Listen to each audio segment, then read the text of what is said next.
함께 자리에 나셔서 하나님의 말씀 받으시겠습니다. 오늘 우리에게 주신 하나님의 말씀은 이사야 5장 1절부터 7절 말씀입니다. 나는 내가 사랑하는 자를 위하여 노래하되 내가 사랑하는 자의 포도원을 노래하리라. 내가 사랑하는 자에게 포도원이 있으며 심히 기름진 사내로다. 땅을 파서 돌을 지하고 극상품 포도나무를 심었도다. 그 중에 망대를 세웠고 또 그 안에 술틀을 팠도다. 좋은 포도 맺기를 바랐더니 들포도를 맺었도다.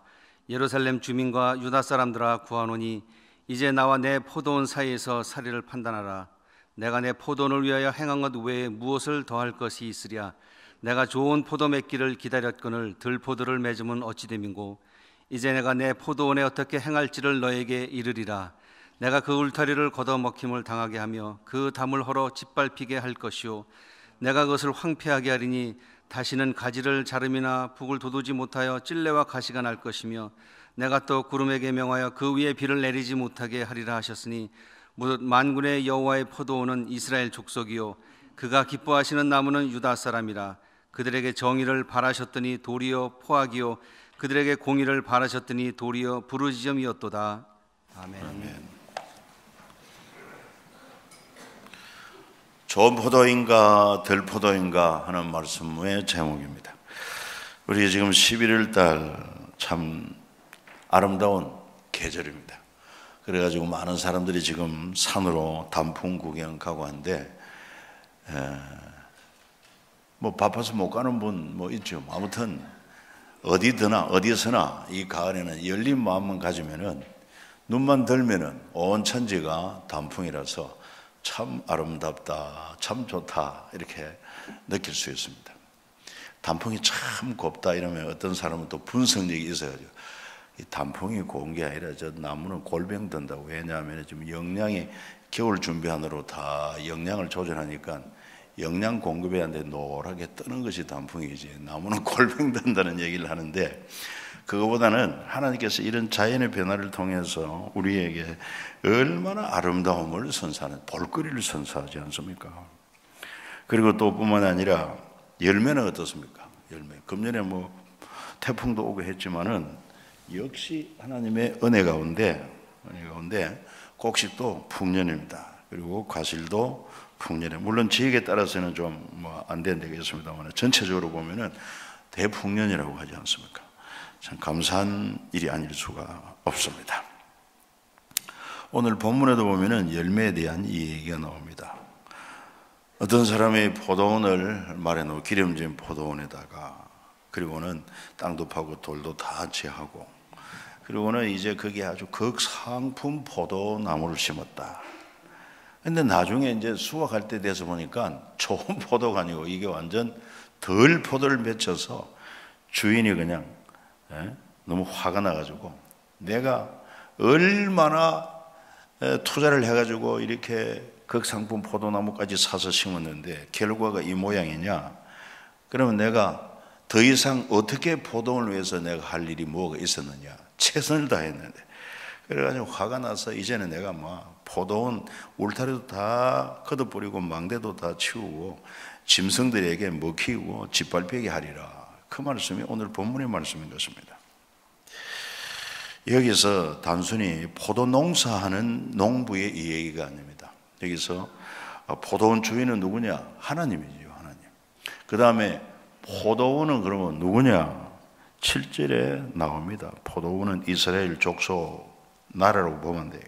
그 기뻐하는 극상품 포도나무는 유다 사람이라 그 말인 것입니다.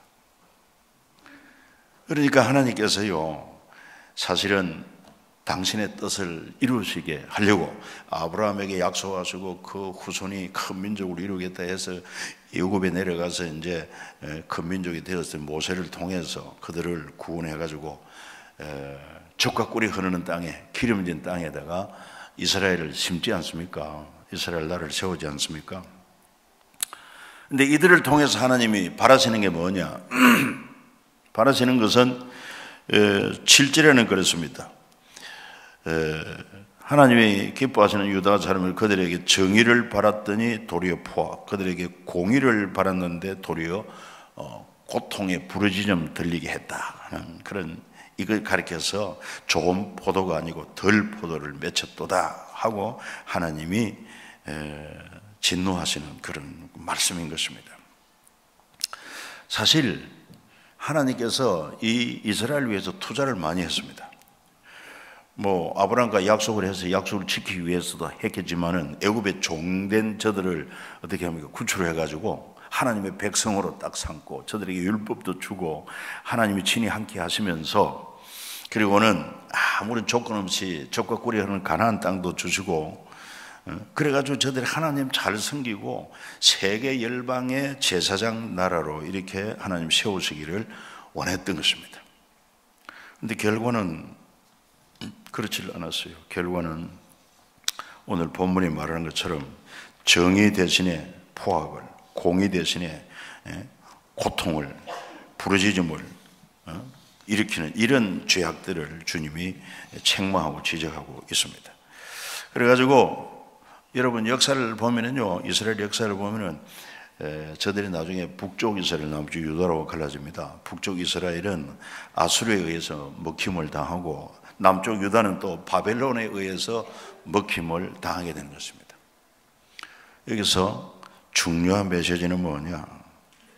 하나님께서 이스라엘을 극상품 포도나무처럼 값을 지불하고 많이 투자하고 세웠는데 하나님 앞에 합당한 열매를 맺지 아니하면은 버림받는다. 예수님도 말씀했어요. 좋은 나무라야 좋은 열매를 맺고 나쁜 나무는 나쁜 열매를 맺는다. 그 나쁜 열매를 맺으면 그 나무를 어떻게 하겠습니까? 다 소용이 없잖아요. 찍어버리고 뭐 다 불쏘시개로 쏘고 만다는 것입니다. 그러면 이 얘기가 그 당시 유대인들에게만 해당되느냐? 오늘 우리에게도 해당됩니다. 오늘 극상품 포도나무는 누구냐? 바로 이 자리에 앉아 계신 여러분 한 사람 한 사람이 극상품 포도나무예요. 그리고 포도원은 뭐냐? 수원삼일교회가 포도원입니다. 포도원 주인은 누구냐? 하나님이십니다. 주님이십니다. 주님께서 이렇게 포도원을 마련하고 여기에 여러분들을 비싼 값을 치르고 다 이 자리에 심어 놓은 거예요. 얼마나 비싼 값을 치르느냐? 여러분 구원을 위해서 하나님은 독생자 예수를 보내주었습니다. 그리고 예수님은 여러분들을 죄값을 치르려고 십자가에 못 박혀 피 흘려 죽으셨습니다. 그리고는 성령을 보내가지고 이 전도자들이 복음을 전할 때 성령의 역사로 우리 영혼이 소생하고 중생하고 예수를 구주로 믿어서 구원을 받았습니다. 세례받고 주님과 한 몸이 되고 주의 영이 우리 가운데 함께 하시며 세상 끝날까지 영원토록 함께 하시겠다고 약속을 하고 있습니다. 그러니까 이렇게 해서 구원받은 우리의 가치가 얼마나 되겠느냐? 이게 값으로 측량할 수 없습니다. 그래서 예수를 구주로 믿고 구원받은 우리의 가치는 오늘 성경은 뭐 극상품 포도나무로 비유했지만은 값으로 다 측량할 수 없는 예수짜리 인생인 줄 믿으시길 바랍니다. 예수짜리 인생 얼마나 값비싼지 몰라요.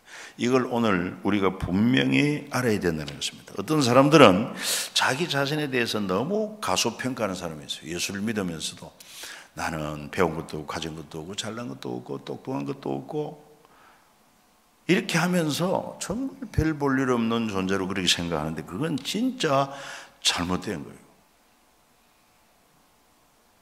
하나님은 여러분들을 향하여 뭐라고 말하느냐? 내 눈에는 네가 보배롭고 존귀하고 사랑스럽다. 이사야 43장의 4절에 그렇게 말씀을 했어요. 그러니까 내가 나를 보기에 뭐 어떠가 저떻다 그렇게 보면 안 돼요. 다른 사람이 나를 어떻게 보느냐 거기에 기준을 삼으면 안 돼요. 하나님이 진리의 하나님이 나를 어떻게 보느냐 그게 진짜예요. 그러니까 하나님은 나를 보시면서 너는 내 눈에 어떻다? 보배와 같고 존귀하고 사랑스러운 존재다. 여러분 이렇게 자기 인식을 분명히 하시기를 바랍니다.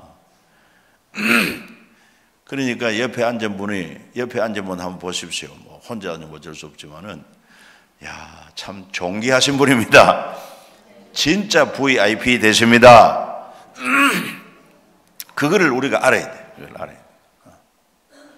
그걸 알아야 돼. 이거는요, 그냥 자기 체면도 아니야. 자기 체면도 아니고, 자기 과시도 아니고, 이게 진짜라니까. 하나님 보시기에는 그렇게 여러분들 존경, 왜? 그만큼 값비싼 대가를 치르고 하나님이 사서 당신의 포도원에 딱 심어 넣었단 말이에요. 그러니까 먼저 자기 인식이 분명해야 되겠어요. 나는 정말 예수 안에서 새로운 피조물이고 하나님의 자녀고, 그러면은 나는 예수짜리 인생이다, VIP다. 정말 이런 자긍심을 가지는 게 매우 중요한 것입니다. 그래서 이제는 정말 믿음을 가지고 아주 적극적이고 긍정적인 그런 사고를 가지고 살아야 됩니다. 더군다나 더 놀라운 것은 우리를 구원해 주실 뿐만 아니라 아예 그냥 주님이 우리 몸을 성전 삼고 우리 안에 오셔서 내가 너희를 구하처럼 버려두지 않고 세상 끝날까지 너희와 항상 함께하겠다, 이렇게 말씀하신 거예요. 그분이 누구냐? 육체를 입고 오셨던 예수님이십니다. 예수님이 누구냐? 그분 하나님이십니다. 창조주십니다. 그분이 이제는 이 땅에 오셔서 구원을 이루고 하늘나라로 가셔서 영으로 믿는 자에게, 그러니까 모든 믿는 자에게는 다 동시에 임하여 계실 수가 있습니다. 이게 하나님의 능력인 것입니다. 마치 우리 요즘 인터넷 시대가 돼가지고 인터넷 여러분들이 포털 들어가면은 네이버로 들어가든지 다음을 들어가든지 들어갈 수 있습니다. 거기는 지구상에 있는 사람들이 막 다 접속을 합니다. 나만 접속해서 쓸 수 있는 것이 아니라 수많은 사람이 동시에 접속해서 거기서 다 응답을 받고 그렇게 일을 처리할 수가 있습니다. 하나님이 그렇습니다. 하나님은 한 분이시지만 영으로 계시기 때문에 모든 사람에게 동시에 함께 계시고 또 인도하고 보호하고 또 우리를 책임져 주시는 분이시다, 이 말이에요. 그러니까 얼마나 존귀한 존재인지 몰라요. 그런 확신을 가져야 됩니다. 육체적으로 볼 때는 어떨지 모르지만 영적으로 보면 하나님의 자녀요, 또 하나님의 영이 나와 함께 계시고 예수의 피로 값주고 산 새 생명을 가지고 이보다 더 존귀한 자가 어디 있겠습니까? 그러니까 이제는 여러분들의 그런 긍지를 가지고 믿음을 가지고 뭐 할 수 없다, 못한다 이런 소리 하면 안 됩니다. 그 예수님께서는 너는 옛사람은 죽은 거야, 이제 새 사람이야, 네 안에는 내가 함께 하는 거야 하시면서 할 수 있거든요. 무슨 말이에요? 나를 믿는 자에게 능치 못할 일이 없다. 그러니까 사도 바울은 뭐라고 말합니까? 내게 능력 주시는 자 안에서 내가 모든 것을 할 수 있습니다. 그런 고백을 하지 않았습니까? 우리도 한번 그렇게 고백해 보겠습니다. 내게 능력 주시는 자 안에서 내가 모든 것을 할 수 있습니다. 시작. 내게 능력 주시는 자 안에서 내가 모든 것을 할 수 있습니다. 왜?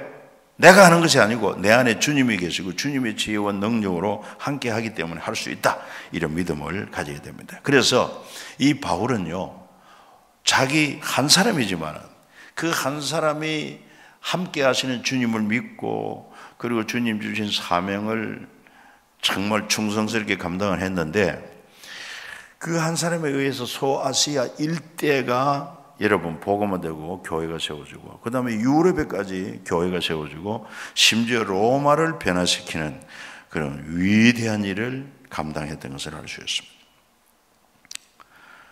이번에 이제 사도 바울 영화를 보면은 정말 그의 탁월한 그 신앙의 영역 이런 것을 영상을 통해서 느낄 수가 있어요. 그래서 참 영화를 잘 만들었구나, 은혜가 됩니다. 우리는 시사회 할 때 그 CBS 기독교 방송국이잖아요, 거기가. 그래서 이제 영화를 수입해가지고 이건 뭐 믿는 사람이 봐야 되니까 목사님들 좀 초청해서 시사회를 했어요. 시사회를 하고 교회 좀 소개해가지고 많이 좀 보게 해달라고 했는데 우리 교회가 그래 빨리 신청을 했습니다. 아, 이런 거는 뭐 좋은 일이다 해가지고 꼭 이 기회를 놓치지 말고 오늘 중으로 등록해서 함께 영화를 보면 참 좋겠어요. 이렇게 자기가 큰 일을, 엄청난 일을 이루었지만은 그러나 결론적으로 어떻게 고백하느냐? 고린도전서 15장 10절인데요. 한번 같이 보겠습니다. 그러나 내가 나된 것은 하나님의 은혜로 된 것이니 내게 주신 그의 은혜가 헛되지 아니하여 내가 모든 사도보다 더 많이 수고하였으나 내가 한 것이 아니요 오직 나와 함께 하신 하나님의 은혜로라. 나와 함께 하신 하나님의 은혜로 이 위대한 일을 이루게 되었다고 하는 그런 고백인 것입니다. 마찬가지입니다, 여러분. 그래서 우리 하나님께서는 우리를 이렇게 극상품 포도나무로 이 삼일교회에 심으시고 우리도 믿음을 가질 때 하나님의 자녀야, 나는 새로운 피조물이야, 주님이 나와 함께 하시는 거야. 그래서 바울 같은 믿음을 가지고 내게 능력 주시는 자리에서 내가 할 수 있습니다. 이런 믿음을 가지고 나갈 때 우리는 풍성한 열매를 맺을 수가 있다 하는 것입니다. 그렇다면 우리가 맺어야 할 좋은 열매는 어떤 열매인가? 극상품 포도나무로 그랬는데, 그럼 우리가 맺어야 될 좋은 열매는 첫째, 성령의 열매입니다. 성령의 열매. 성령의 열매가 뭔지 아시죠? 갈라디아서 5장 22절에 오직 성령의 열매는 사랑과 희락과 화평과 오래 참음과 자비와 양성과 충성과 온유와 절제, 이렇게 9가지를 말하고 있습니다. 이 열매는 가만히 보면은 내적 성숙의 열매입니다. 품성의 열매입니다. 품성. 우리가 하나님의 자녀가 되어가지고 참 말씀도 듣고 성령의 감동도 받고 했으면은 마땅히 성령의 사람이 되어서 하나님의 형상을 닮아가야 되는데 그게 바로 성령의 열매라. 그래서 성령이 바로 사랑이고 희락이고 또 화평이고 충성, 온유, 절제, 자비, 양선 이런 절제 등 이런 품성의 열매를 맺어야, 하나님을 닮아가는 열매를 맺어야 한다는 것입니다. 여러분 자신을 살펴봐야 돼요. 나 예수 믿고 지금 수년이 됐는데 얼마나 내가 예수님을 닮아가고 있는가? 이걸 하나님이 그렇게 원하는 거야. 하나님 보고 아버지라고 부르면서도 하나도 아버지를 닮지도 않고 생짜배기 그대로 있으면은 참 이게 농부 대신 하나님이 보실 때 속이 타는 거예요. 애가 타는 거예요.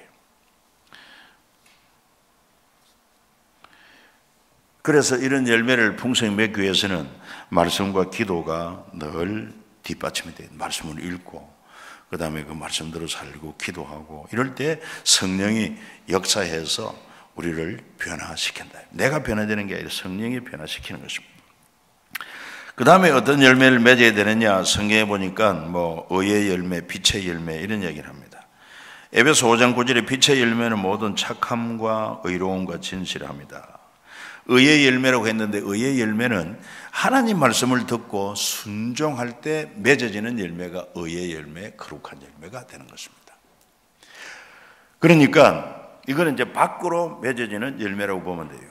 내적으로는 하나님의 형상을 닮아가는 그런 열매, 외적으로는 모든 착함, 의로움, 진실함, 그리고 말씀을 듣고는 그 말씀을 들은 대로 순종해 갈 때마다 의의 열매가 맺혀지게 된다 말이에요. 여러분 자신을 돌아볼 때 금년 2018년도에 하나님 말씀 듣고 딱 순종한 거 얼마나 됩니까? 순종한 거. 다 이 말씀 듣고 이렇게 순종하고 또 주일날 이 말씀 듣고 이렇게 순종하고 또 말씀을 읽다가 또 깨닫고 이 순종하고, 그게 전부 다 의의 열매로 이렇게 맺혀지는 것입니다. 이 열매가 풍성하기를 주의 이름으로 축복합니다. 그러니까 나더러 주여 주여 하는 자마다 천국에 들어가지 않고 내 아버지의 뜻대로 행하는 자라야 천국에 들어간다고 했습니다. 그러니까 하나님 말씀을 들었지 않습니까? 그 뜻을 알았으면은 그 말씀대로 살려고 기도해야죠. 기도하고 또 내가 마음을 다해야죠. 뜻을 다해야죠. 힘을 다해서 순종을 해야 이런 열매가 맺어지고 그때 그 열매로 인해 하나님이 기뻐하신다고 하는 것입니다. 마지막으로 한 가지 더 그냥 말씀드린다면 전도의 열매 마땅히 맺어야 됩니다. 이 골로새 1장 6절에 이런 말씀이 있어요. 이 복음이 이미 너희에게 이름에 너희가 듣고 참으로 하나님 은혜를 깨달은 날부터 너희 중에서와 같이 또한 온 천하에서도 열매를 맺어 자라는도다. 그래서 복음을 듣고 우리가 전도의 열매를 맺어야 돼. 복음을 전함으로 전도의 열매를 맺을 때 그 열매를 그렇게 기뻐하는 것입니다. 예수님이 신약시대 대제사장이고 예수 믿는 우리가 이제는 모두 제사장이 되었다고 하지 않습니까? 제사장이 제사 드리는 전문가인데 신약 시대에 우리 제사는 어떤 제사냐? 우리 몸을 산 제물로 바치는 제사, 기도의 제사, 찬미의 제사, 선행의 제사, 그리고는 복음의 제사장. 이 복음을 전해가지고 안 믿는 사람 한 사람 주님 앞에 데려올 때 이게 하나님이 그렇게 기뻐 받으시는 제물이 된다는 거 아니냐. 이게 바로 또한 전도의 열매가 아니냐는 것입니다. 여러분들 우리를 위해서 우리 극상품 포도나무로 그랬는데 우리를 위해서 얼마나 값비싼 대가를 치렀는지 아시지 않습니까? 하나님이 독생자를 주었다, 예수님은 자기 생명을 주었다. 그래서 이루어진 이 복음을 전하기 위해서 사도들이 순교를 당해 그 다음에 교회 역사 2000년 역사 가운데 이를 위해서 얼마나 많은 교회들이 기도하고 얼마나 많은 주의 종들이 선교사들이 희생당하면서 복음을 전하고 1885년에 총각 선교사가 이 땅에 들어와서 그리고 또 복음을 전하고 우리 믿음의 선진들이 또 희생하며 헌신하면서 기도하고 그래가지고 교회가 세워지고 그래가지고 복음이 전거되는 가운데 저와 여러분들도 예수 믿고 구원을 받았으니 그 값으로 한번 계산해봐요. 얼마나 복음의 빚진 자인지 몰라. 그러니까 이렇게 값비싼 존재가 되었으니만큼 우리 주님께서도 아주 귀한 열매, 좋은 열매를 맺기를 원하는데 특별히 전도의 열매를 맺기를 그렇게 원하시는 것입니다. 여러분 이제 이 11월 결실의 달 또 결산의 달을 맞아가지고 나는 정말 주님이 기뻐하시는 성령의 열매는 얼마나 맺혀졌냐, 밖으로 맺어야 할 의의 열매 또 빛의 열매는 얼마나 맺혀졌나, 특별히 영혼 구원의 전도의 열매는 얼마나 맺었는가. 여러분들이 이제 헤아릴 수 있지 않습니까? 열매가 시원찮은데 완전 덜포도와 같은데 이러면은 극상품 포도로 이렇게 값주고 산 주인께서 상당히 섭섭해 하십니다. 아니 오늘 본문에 보니까 화를 내셨습니다. 화만 아닙니다. 울타리를 확 걷어치우겠다. 그리고 사나운 짐승들에게 다 먹힘받고 짓밟히게 하겠다. 돌보지를 않겠다. 이 참 무서운 말씀이 아닐 수가 없어요. 그래서 이런 열매를 어떻게 하면 맺을 수 있나요? 성경에 보니까 그 비결을 가르치고 있습니다. 첫 번째, 주 안에 거하라. 그렇게 말씀하고 있어요. 우리 한번 따라합시다. 주 안에 거하라. 주 안에 거하는 사람이 뭐냐? 예수님 믿어서 예수님과 우리 함께 이제 한 몸이 되었으니까 온전히 주님과 함께 살라는 것입니다. 이걸 요한복음 15장 4절 5절에 잘 설명을 했습니다. 한번 읽어보겠습니다. 내 안에 거하라. 나도 너희 안에 거하리라. 가지가 포도나무에 붙어있지 아니하면 스스로 열매를 맺을 수 없음같이 너희도 내 안에 있지 아니하면 그러하리라. 나는 포도나무요 너희는 가지라. 그가 내 안에 내가 그 안에 거하면 사람의 열매를 많이 맺나니 나를 떠나서는 너희가 아무것도 할 수 없음이라. 이렇게 말씀을 하고 있습니다. 그래서 정말 예수 믿는다고 하는 것은 뭐냐면은 예수님 복음을 듣고 예수님이야말로 내 죄와 죽음 문제 해결은 구원자가 됩니다. 그렇게 고백하지 않습니까? 그리고는 세례를 받지 않습니까? 세례는 뭐라고 그랬어요? 연합이라고 그랬습니다. 그래서 마치 이렇게 이제 청춘 남녀가 사랑하며 서로 연합에 한 몸이 되어서 부부가 되는 것처럼 이 세례를 받으면은 예수님과 우리가 이렇게 신령한 연합이 됩니다. 한 몸이 되는 것입니다. 그러면 주님이 우리 안에 와 계세요. 우리 안에 와 계시는데 믿음이 없으면 와 계신 것도 잘 몰라. 믿음이 없으면 여전히 세례를 받아서도 자기 혼자 살아. 자기 마음대로 살고. 근데 이 주님을 아주 그냥 손님처럼도 취급 안 하고 없는 것처럼 취급하고 산단 말이에요. 이거는 믿음이 아니에요. 이런 자는 열매를 맺을 수 없어요. 그래서 주님도 이런 사람이 많은 줄 알고 계시록 3장 20절에 보면 이랬어요. 볼지어다 내가 문 밖에서 두드린다. 누구든지 내 음성을 듣고 문을 열면은 내가 그에게 들어가고 더불어 먹고 그는 나로 더불어 먹으리라 말씀하셨습니다. 왜? 예수님을 온전히 내 마음속에 모시고 함께 살지를 못하고 손님처럼 저 문 밖에 세워놓고 잊어버리고 사는 사람이 많다는 것입니다. 이런 사람은요 주님이 기뻐하는 열매를 못 맺습니다. 맺을 수가 없어. 나를 떠나서는 너희가 아무것도 할 수가 없다고 말씀하고 있지 않습니까? 그러니까 어떻게 하든지 주님을 내 마음속에 모시고 내 삶 속에 모시고 함께 살아야 되는데, 그러기 위해서는 늘 말씀으로 자기를 깨우쳐야 돼요. 갈라디아서 2장 20절입니다. 내가 그리스도와 함께 십자가에 못 박혔나니 그런지 이제 내가 산 것이 아니요 내 안에 그리스도께서 사신다. 이걸 아는 것 정도가 아니라 자꾸 또 암송하고, 그렇습니다 주님, 나는 죽었습니다. 옛사람, 죄인된 옛사람은 주님이 십자가에 못 박혀 죽은 것입니다. 이제 내가 산 것은 내 안에 주님이 사신 것입니다. 나는 주님을 주인으로 모시고 사는 삶입니다. 자주 고백을 해야 돼요.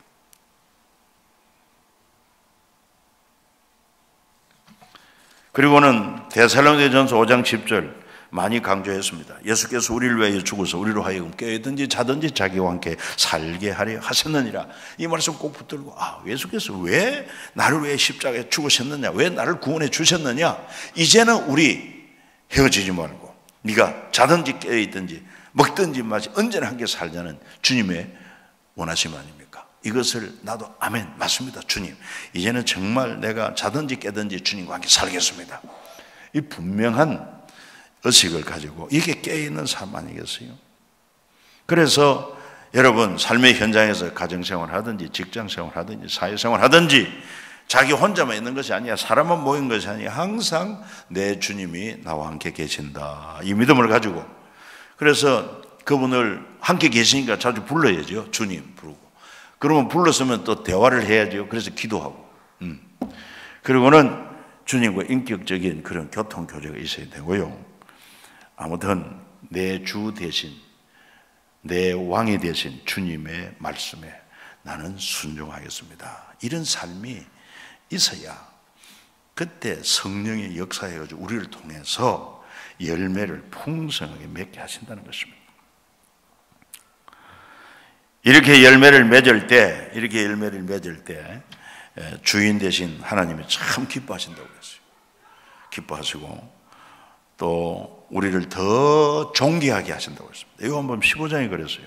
열매를 맺는 가지는 더 깨끗게 하고 더 열매를 많이 맺게 하고, 그리고는 또 하나님 앞에 무엇든지 구하면 다 응답해 주시고. 왜? 열매를 맺으니까 더 맺게 하려고. 그러니까 우리는 또 하나님의 은혜로 막 기쁨이 넘치는 거예요. 아주 기쁨이 넘치고 만족한 삶을 사는 거예요. 이렇게 하나님도 좋고 우리도 좋고, 이걸 위해서 성령이 와서 함께 계시면서 이렇게 극상품 포도나무를 심고 좋은 열매를 맺기를 원하시는 우리 하나님이시다 하는 것을 알 수가 있습니다. 그래서 우리 교회는 이제 회기가 11월 달 마감하고 12월부터는 이제 2019년 회기로 들어갑니다. 그러니까 이 11월 달에 결산해야 되는데 여러분 각자가 한번 돌아보십시오. 내가 하나님의 이 극상품 포도나무로서 주님이 기뻐하는 열매를 도대체 얼마나 맺었나 헤아려 보고, 야, 이 성령의 열매는 내적 변화와 성숙은 얼마나 있었나, 그 다음에 외적으로 말씀에 순종하고 빛의 열매답게 모든 착한 거 이로운 거 진실함으로 산 게 얼마나 되나, 그리고 전도하는 사람은 몇 명이나 되나 한번 헤아려 보고, 아이고 이들 안 되겠는데, 그러면은 비상을 그려야 됩니다. 누가복음 16장에 보니까 그 얘기 나와. 누가복음 16장에 불의한 청직에 대한 얘기 나오는데, 뭐 말 그대로 불의합니다. 그러니까 주인 몰래 이렇게 빼돌리고 저렇게 빼돌리고 주인의 재산을 축내는 이런 불의한 청직이 있어서 이 소문이 난 거예요. 주인의 귀에 들어간 거예요. 그 주인을 보니까 괘씸하단 말이죠. 그를 불렀습니다. 지금 내가 들은 소문이 사실이랬다. 너는 더 이상 청지기직을 보지 못할 것이다. 그러니까 금년 11월 말로 다 정리해 최후 통첩을 내는 거예요. 최후 통첩. 그러니까 비상에 걸린 게, 야, 이게 내가 지금 땅을 파자니 힘이 없고 피로 먹자니까 부끄러우고 이 일을 어떻게 하나 고민하기 시작합니다. 고민. 어떻게 해야지? 어떻게 하면 좋을까? 그러다가 마침내 내가 할 일을 알았다. 내가 이렇게 하면 되겠다. 방법을 찾은 거예요. 그게 뭐냐 하면은 주인에게 빚진 자들을 불렀습니다. 불러가지고 당신은 주인에게 얼마 빚졌느냐? 그래가지고 적시 있는 자리에서 그거를 바꿔줍니다. 기름 100말 빚졌으면 50으로 적어. 그 곡식 뭐 100말 빚졌으면 80으로 적어. 이런 식으로 그냥 막 자기가 지금 현재 청정리 있을 동안 요 불과 한 달밖에 안 남았지만 요 기간 동안 자기 장래를 위해서 준비를 하는 거예요. 미래를 위해서. 그 주인이 그걸 다 압니다. 알면서도 뭐라고 말했느냐? 이놈이 지 살기 위해서는 아주 지혜롭게 하는구나. 그게 바로 누가복음 16장에 나오는 얘기야. 우리 마찬가지입니다. 우리가 지금 결산의 달을 맞아서 이제 18년도가 끝이 나는데 이 가만히 보니까 열매는 없고 이러다 보니까 이래서는 안 되겠다. 그럼 할 일을 알았다. 그 할 일이 뭐냐? 지금부터라도 정신 차리고 열매를 맺으면 된다는 것입니다. 특별히 우리가 아이 해피데이 통해서 하나님 기뻐하는 일입니다. 어린 영혼 구원하는 거 정말 이 일이요 어떻게 보면은 낭비 같아. 낭비. 완전히 그냥 뭐 투자만 해야 되는 낭비 같아요.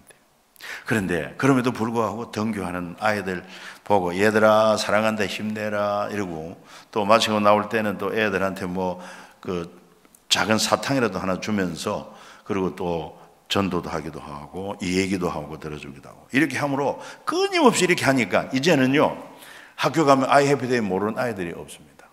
아이 해피데이면 3일 교회 다 알고요. 그러니까 이게 알게 모르게 뭐냐 하면은 그렇게 꾸준히 함으로 말미암아 아이들이 야 3일교회 우리한테 정말 관심이 있다. 한 번, 두 번 오고 마는 것이 아니라 끈기 있게 하고 끈기 있게 아이 해피데이를 하니까 진짜 우리한테 관심이 있는가 보다. 우리를 좋아하는가 보다. 이게 이제 통하는 거예요. 이렇게. 정말 이게 귀한 일이에요. 그래서 어린 아이 한 영혼 구원하는 것도 얼마나 귀한지 몰라. 여러분들이 얼마나 이번 아이 해피데이 때 아이들에게 전도를 했는지 모르겠어요. 그럼 그거 못했다. 그럼 어떻게 하나? 11월 11일 이 오는 주일, 이 초청 주일이라도 지금 정신을 차리고 긴장하고 정말 내가 이거는 해야 한다. 내가 해야 할 일이다. 결심을 하고 여러분 앞에 그 문자 이렇게 초청장 잘 만들어줘. 그걸 가지고 친구들에게 또 아는 분들에게 뭐 자기 가족들에게나 뭐 자녀들에게나 아무튼 낙심자들에게나 열심히 전하고 찾아가고 이래가지고 열매를 맺어야 됩니다. 안 믿다가 낙심한 사람들 있으면은 야 이번에 좋은 영화 들어왔는데 영화 같이 보러 가면 좋겠다. 내가 저녁도 함께 쏘겠다. 이렇게 들어오면 또 얼마나 좋아요. 그리고 아니면 또 11월 17일 날 바른인성 시민대회도 좋습니다. 그런데도 이렇게 초청해가지고 거기는 뭐 안 믿는 남편도 좋고 가족도 좋아요. 아주 훌륭한 강사가 오셔가지고 강의를 하는데 정말 우리나라가 인류 대한민국에 대한 꿈이 생기고 우리가 또 아주 그냥 인류 대한민국 시민다운 꿈을 가질 수 있다고 이렇게 해서요.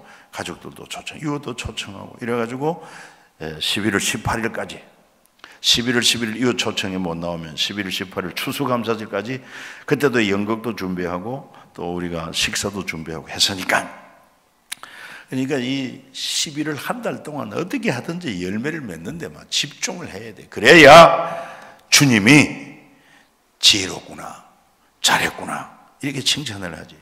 이렇게 또 1년 지나가는데도 불구하고 변함없이 요동치 아니하고 하늘 그대로 하늘이 땅에 떨어져 좀 희생을 하고 그래야 30배, 60배, 100배 열매를 맺는데 그냥 그대로 한 달란트 받은 그대로 땅속에 묻어놓고 있으면 안 된다 이 말이죠.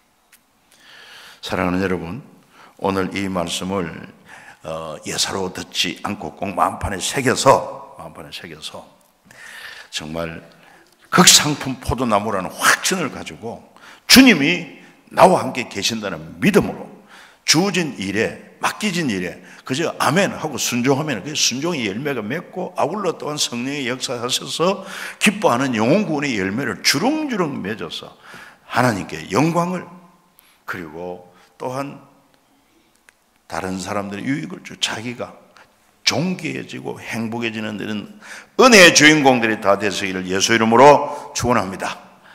같이 한번 결단의 기도하고 마치겠습니다. 은혜로우시고 영원한